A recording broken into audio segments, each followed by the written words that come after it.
হলুদ গুঁড়ো। নমস্কার বন্ধুরা, চলে এসেছি কুকিং টাইম চ্যানেলে। তা দেখুন বন্ধুরা, আজকে আমি পটলের নতুন একটা রেসিপি রান্না করব। এখানে দেখুন আমি 5টা পটল নিয়েছি, বড় সাইজের পটল। তো আমরা খাই অন্যরকম করে, আজকে আমি অন্যরকমভাবে পটলটা রান্না করব।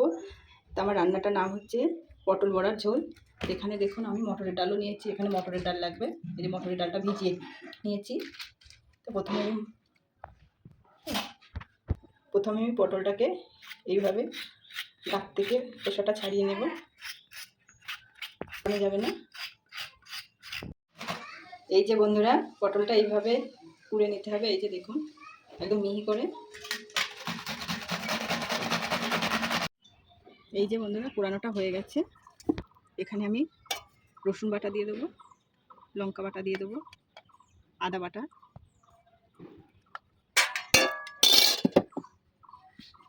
লবণ দিয়ে দেবো। একটু ভালো করে হাত দিয়ে এইভাবে নাড়াচাড়া করে নিতে হবে, যাতে জলটা না বেরোয়। ডাল বাটাটা দেবো, লবণ দেবো, অল্প পরিমাণ চালের গুঁড়ো দেবো, দিয়ে ভালো করে মাখিয়ে নিতে হবে। এই যে বন্ধুরা, তেলটা দিয়ে দিয়েছি, কড়াই গরম হয়ে গেছে। এইভাবে ভেজে নেব। এটা খেতে কিন্তু বন্ধুরা মাছ মাংস থেকে দারুণ লাগে। এই যে বন্ধুরা, সব বড়াগুলো ভাজা হয়ে গেছে। তেলের মধ্যে আমি জিরে দেবো, গোটা গরম মশলা, তেজপাতা দিয়ে দেবো।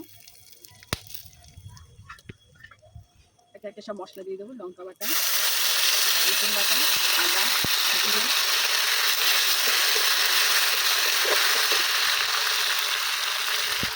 টমেটো কুচি দেবো,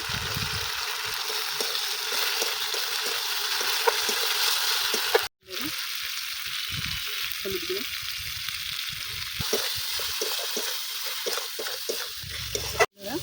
মশলাটা কষানো হয়ে গেছে, দেখুন মশলার থেকে তেল ছেড়ে দিয়েছে।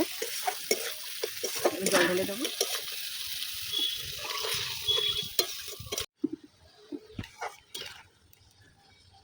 এবার ঝোলের মধ্যে বড়াটা দিয়ে দেবো।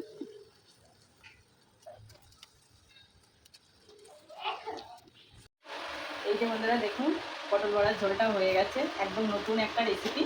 তা দেখুন বন্ধুরা, দেখতে কিন্তু ভালোই দেখাচ্ছে, খেতে কিন্তু অসাধারণ। বন্ধুরা, পটল বড়ার ঝোল কে কে খেয়েছে অবশ্যই কমেন্টে জানাবে। আর আমার রেসিপিটা কেমন হয়েছে অবশ্যই কমেন্টে জানাবে। আর নতুন বন্ধু হলে অবশ্যই সাবস্ক্রাইব করবে।